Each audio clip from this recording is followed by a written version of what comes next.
Sob a luz pálida e oblíqua do amanhecer, quando o orvalho ainda se agarra tenazmente às superfícies cerosas das folhas de couve e às pétalas aveludadas das rosas, o jardim parece um reduto de silêncio e imobilidade, uma pintura estática de serenidade bucólica onde a natureza repousa. No entanto, essa quietude é uma ilusão de ótica provocada pela escala da nossa percepção humana, pois, se descermos ao nível do solo, aproximando-nos do microcosmo que vibra entre caules e raízes, descobriremos que não há paz, mas sim uma guerra perpétua e silenciosa.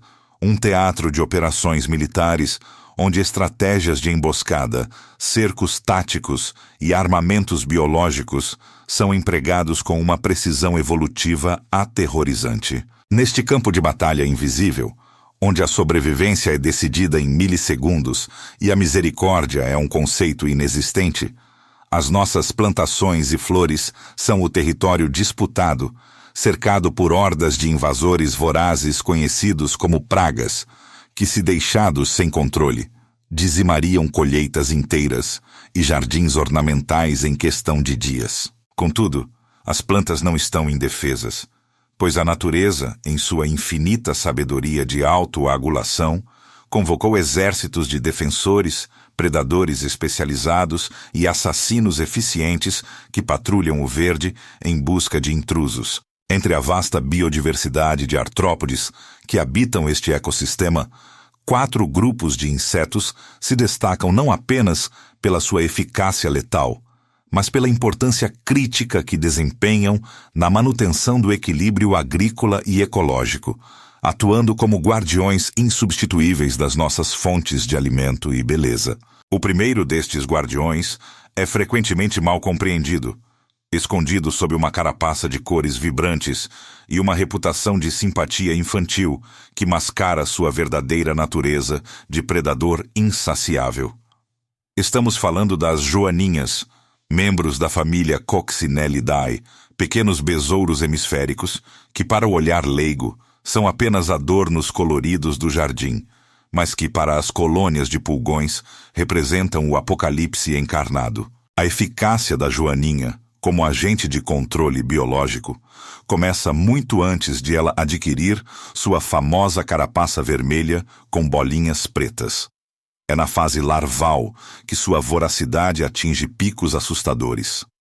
A larva da joaninha, que se assemelha a um minúsculo jacaré de corpo alongado, segmentado e coberto de espinhos, é uma máquina de comer projetada pela evolução para dizimar populações de afídeos. Uma única larva pode consumir centenas de pulgões durante o seu desenvolvimento, percorrendo as hastes das plantas com uma determinação implacável, usando suas mandíbulas afiadas para perfurar e devorar as pragas de corpo mole que sugam a seiva vital das culturas. Quando atingem a fase adulta, as joaninhas continuam sua missão predatória, consumindo até 5.000 pulgões ao longo de suas vidas, além de ácaros, cochonilhas e ovos de outros insetos nocivos. A coloração aposemática, aquele vermelho ou laranja brilhante que tanto admiramos, é na verdade um aviso biológico para pássaros e outros predadores maiores, sinalizando que elas possuem um sabor desagradável e tóxico, o que lhes permite caçar à luz do dia com relativa impunidade, patrulhando as folhas de tomateiros, pimentões e roseiras como tanques blindados em miniatura, garantindo que a seiva da planta permaneça onde deve estar, nutrindo o crescimento vegetal.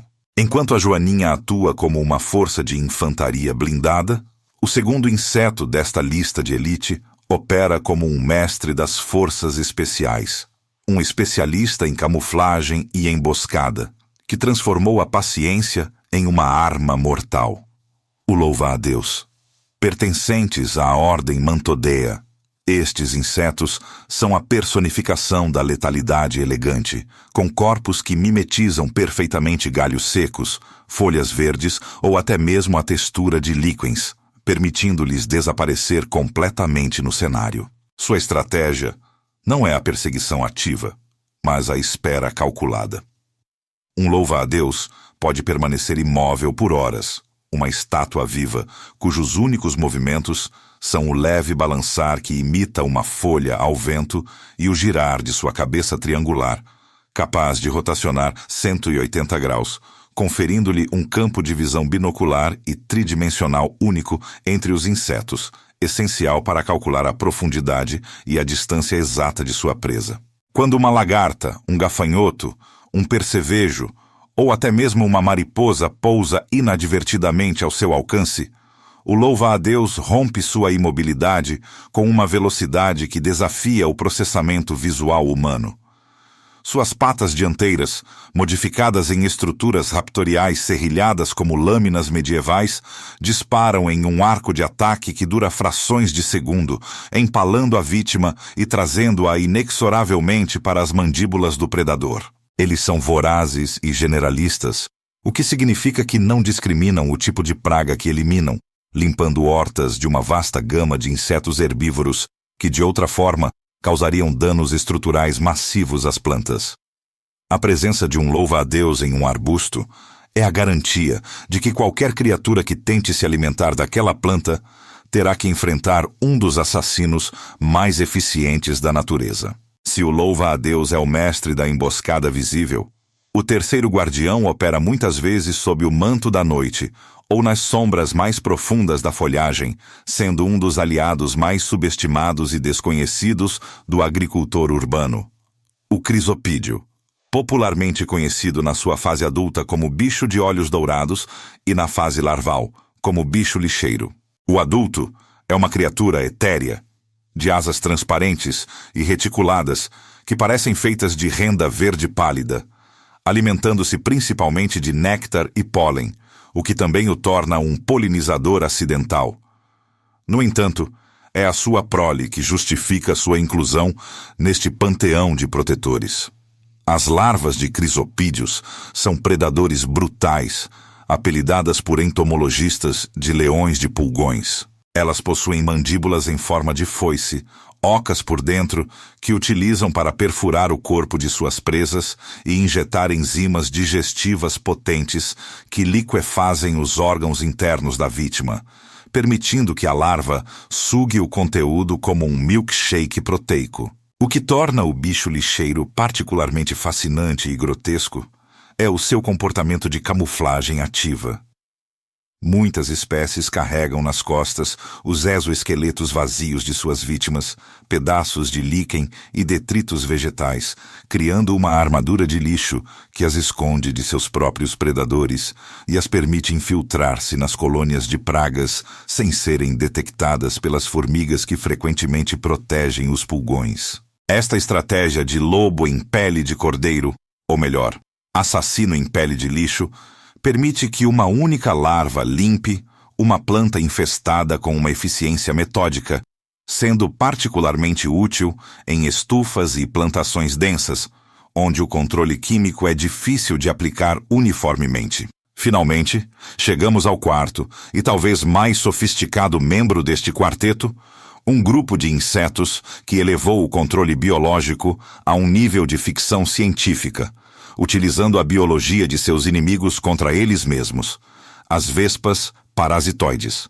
Diferentes das vespas sociais que conhecemos, que constroem ninhos e podem ser agressivas com humanos, as vespas parasitoides, como as dos gêneros Trichogramma ou Braconidae, são frequentemente minúsculas, algumas quase microscópicas e inofensivas para nós, mas representam o terror absoluto para lagartas, ovos de mariposas e larvas de besouros.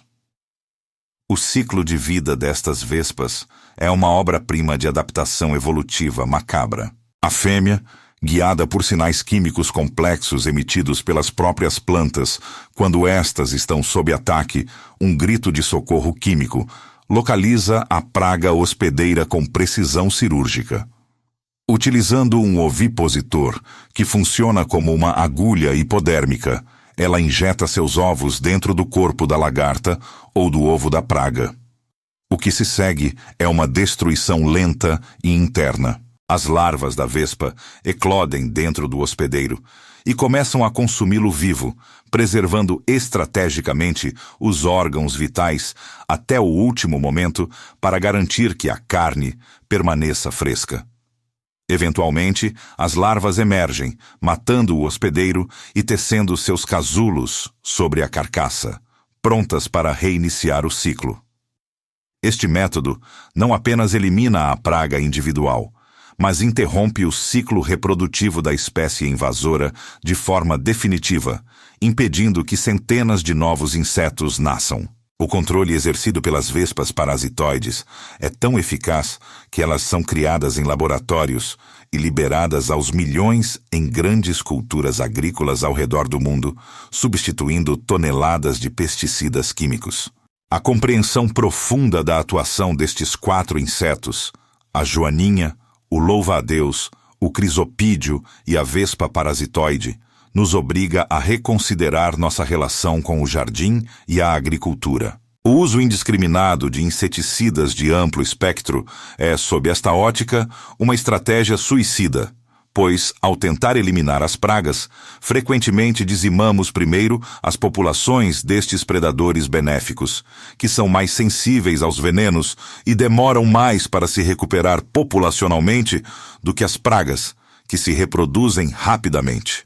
Um jardim saudável não é aquele livre de insetos, mas aquele onde existe uma teia alimentar complexa e vibrante, onde a presença de alguns pulgões é tolerada e até necessária para sustentar a patrulha de joaninhas e crisopídeos que impedirão a verdadeira infestação. Proteger nossas plantações e flores, portanto, não se trata de isolá-las da natureza, mas de convidar a natureza para dentro delas, cultivando plantas que forneçam néctar e abrigo para estes guerreiros minúsculos, permitindo que a biologia faça o trabalho pesado.